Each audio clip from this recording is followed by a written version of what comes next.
Olá pessoal, sou o professor Leandro e hoje nós vamos começar nossa terceira videoaula sobre processadores ARM.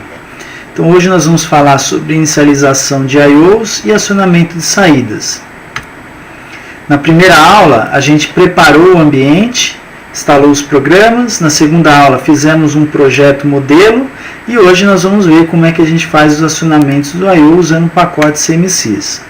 Lembrando, nós estamos usando a Launchpad TM4C123G da Texas, que você pode adquirir no site da própria Texas ao preço de $13. A IDE é Keio Microvision e a interface de software CMSIS, que cria uma camada de abstração do hardware, que facilita o nosso acesso aos periféricos. O kit utilizado trabalha principalmente com o port F, onde no port F nós temos um LED RGB conectado aos pinos F1, 2 e 3 e duas chavinhas ligadas diretamente ao Terro Switch 1 e 2 no pino F4 e F0. É isso que nós vamos aprender a configurar hoje. Para fazer isso num processador ARM é um pouco mais complexo que um processador de 8 bits. Aqui nós temos uma série de registradores para fazer isso e eu dividi na receitinha aqui de 9 passos. Que seriam, primeiro, ativar o clock do periférico, verificar se o periférico está pronto para funcionar, ou seja, se já tem clock nele, destravar o port para a gente poder fazer a configuração de alguns registradores, desabilitar a função analógica, no nosso caso nós vamos trabalhar somente com função digital, definir a função dos pinos. Vocês vão ver que cada pino pode ter uma série de periféricos conectados a ele. Então a gente precisa escolher qual periférico que eu vou utilizar. Definir o sentido do pino, entrada ou saída. Desabilitar funções alternativas, se no caso eu quero trabalhar como port. Habilitar ou desabilitar pull-up ou pull-down, se eu quiser isso. E habilitar a função de modo digital desse pino. Eu separei aqui os registradores envolvidos para fazer isso e gostaria de deixar bem claro como é que funciona isso daqui. Primeiramente, eu posso utilizar o registrador RCGC2 ou o registrador RCGGPIO, é o mais utilizado atualmente, para habilitar o clock do periférico. Então isso aqui, contando os bits de 0 a 7, no bit número 5 eu tenho habilitação do clock do port F, GPIO-F, como eles costumam chamar. O registrador PR-GPIO é o registrador onde eu verifico se o periférico está pronto para funcionar. Tá? Então eu vou verificar o pino 5, quando ele estiver pronto eu posso acessar os demais registradores que estão listados aqui.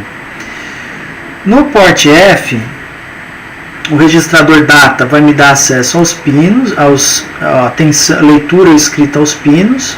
O registrador DIR vai definir se o pino é entrada ou saída. Então, no nosso caso, eu escrevi aqui, o pino 4 e o pino 0 vão ser configurados como entradas, inputs, e o pino 2, 3 e 4 como output, onde estão os nossos LEDs. Vou desligar funções alternativas, porque eu quero trabalhar como port. Vou habilitar pull-up no pino 0 e o 4, onde estão as minhas chavinhas. Vou habilitar a função digital em todos os pinos e eu vou ter que configurar o registrador commit. Nesse caso aqui, essa marcação está mostrando o valor padrão. Eu vou ter que setar esse pino aqui, que vem como 0, para 1, para eu poder fazer essas demais configurações que eu indiquei aqui em cima e a configuração de modo desabilitar o modo analógico do pino. Tá?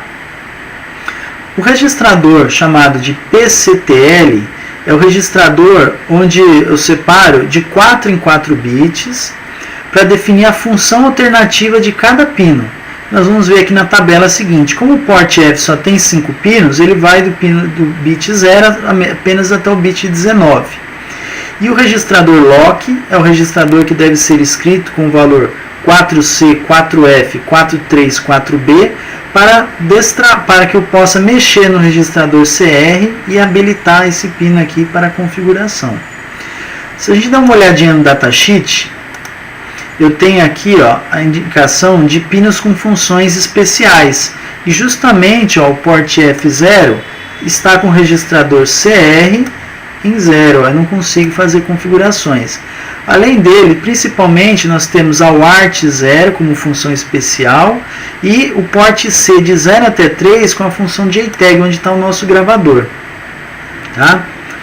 Então, voltando aqui à nossa sequência, sempre que você escreve no registrador CR, você está habilitando a escrita nesses 4 registradores. Função alternativa, pull up, pull down e habilitar o modo digital. Com relação aos registradores PCTL, pensando apenas no port F, nós queremos a função alternativa 0, tá? Trabalhar como port. Além disso, ó, por exemplo, o pino F0 e F1 pode ser configurado como outras funções, uma parte da UART 1, os bits RTS e CTS. Posso ter uma comunicação CAN, né, e outros tipos de protocolos. Então agora eu vou mostrar como é que a gente faz isso na prática. Vamos em frente.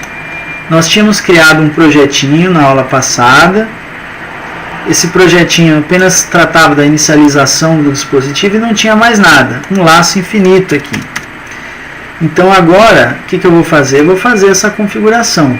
Eu deixei a minha colinha aqui, ó, essa sequência de passos, para a gente ir fazendo junto essa configuração. Ctrl C, Ctrl V, colocar uma barra aqui, ó, e vou ir fazendo. Vamos primeiramente ativar o clock. Como é que a gente faz isso? GPIO, GPIO F no port F. Aí eu vou colocar uma setinha para acessar os membros dessa estrutura. Eu quero trabalhar com RCGPIO, registrador RCGPIO. RC, vou escrever aqui com RC. Desculpa. Aqui é o CIS CTL RCGP RCGC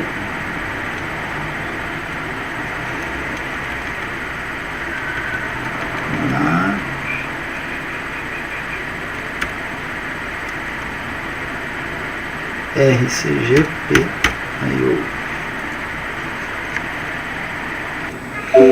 Então RCGC GPIO vai ser igual. Agora eu vou escrever o valor em hexadecimal.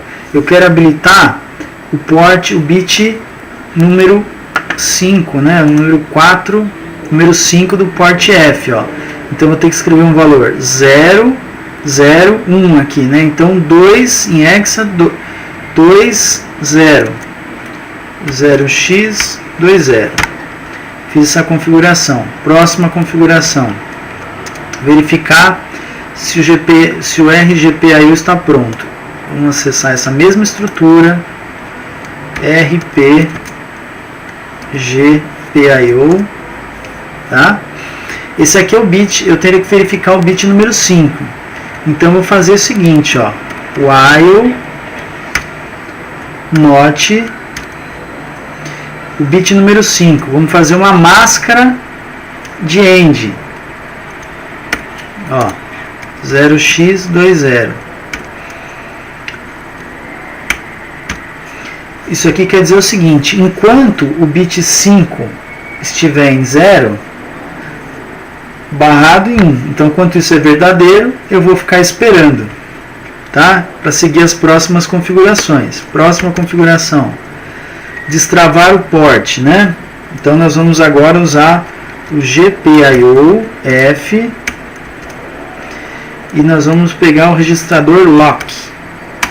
Registrador lock, nós vamos escrever o valor aqui, ó, 4C, 4F, 43, 0x, 4C, 4F, 43, 4B, 4C, 4B.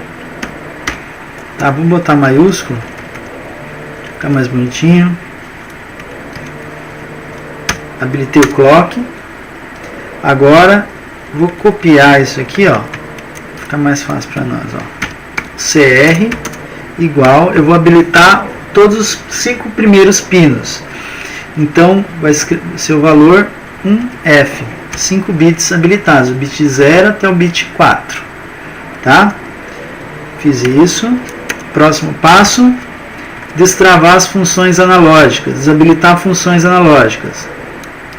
GP Analogic Cell igual a 00. Desabilitei funções analógicas. Agora, selecionar a função dos pinos, PCTL. GPIO, PCTL. Como nossos bits são todos sem função, a função é 0, né, a função 0. Aqui no próximo slide, ó, eu quero todos com a função 0. Então eu posso escrever 00 direto no PCTL. Próximo passo, definir o sentido dos pinos. GPIO, DIR. Agora é o seguinte, como a gente viu, ó, voltando aqui, ó, direção. Direção, nós temos aqui, ó, 0, saída. 1, 1, 1, 0. Então 0E, né, ó. Em hexa, isso aqui seria 0E. 0x, 0E. Configurei meus pinos, quem é entrada e quem é saída. Próximo passo, desabilitar funções alternativas. Então GPIO, alternative function, eu vou colocar aqui 00, não tem função alternativa. Habilitar PUAP. Bom, PUAP, né? Que pinos precisam de PUAP? As duas chavinhas, ó, as duas chavinhas. Então eu vou escrever aqui, ó, 1 em hexa, tá? 1 em hexa. 0x, 1. Habilitei PUAPs. E por último, habilitar função digital, tá? Então, digital enable. Eu quero habilitar todos os pinos, então eu vou escrever um F para ter bit 1 nos pinos de 0 até o pino 4. Aqui está toda a configuração necessária para ativar um port, tá? No laço infinito, como eu prometi que nós faríamos aqui pelo menos um acionamento de saída, então vou colocar aqui no laço, ó. Vamos acionar uma saída. GPIO F, GPIO F, né? Registrador data. Quais pinos eu quero acionar? Vamos pegar aqui, ó, no exemplo. Vamos acionar, por exemplo, o LED vermelho, ó, ele está no bit 1. Então tem que escrever o valor em binário que acione esse bit aqui e os demais fiquem apagados. Eu posso escrever um valor completo em hexa, porque eu quero apagar esses, e onde for chaves, ele não vai escrever na saída, ele vai simplesmente ignorar.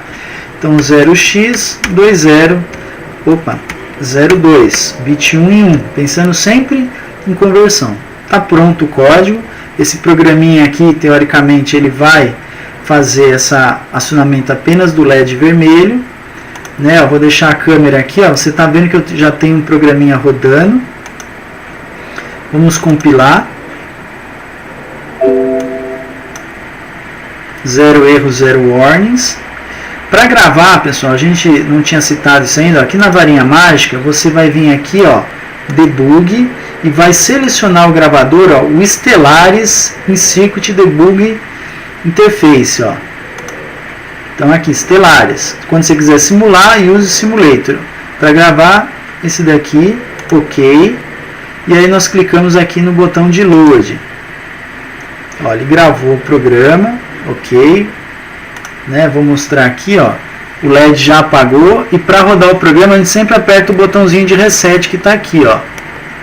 Olha lá, acendeu o nosso LED vermelho. Bom, para terminar a aula rapidinho, vamos fazer um pisca-pisca, tá? Então, para fazer isso daqui, ó, eu vou definir uma variável unsigned long. Estamos trabalhando com processador 32 bits, nada melhor que criar uma variável de 32 bits. Delay, tá? Criar essa variável delay. E vou fazer aqui, ó, no laço mesmo, só pra gente, eu acendo, delay igual a 1 milhão. Deixa eu ver se eu não errei. Passou um delay igual a 1 milhão. While menos delay, ou seja, enquanto o delay é maior que 0, espera. Após isso, eu vou jogar no meu port o valor 0, vou apagar o LED. Depois disso, vou redefinir delay com 1 milhão e vou escrever e esperar novamente. Teoricamente, eu tenho aqui um pisca-pisca, acende, apaga, um intervalo empírico aqui. Vamos compilar. 0 erro, 0 warnings. Vou gravar novamente. Vamos ver aqui, ó. O kit está aqui, vamos ligar. Olha lá o meu pisca-pisca. Legal, pessoal. Por hoje é só. Na próxima aula eu vou falar um pouquinho sobre acionamento, leitura das chaves, outras técnicas de acionamento e mascaramento de bits. Aguardo você lá e um abraço a todos.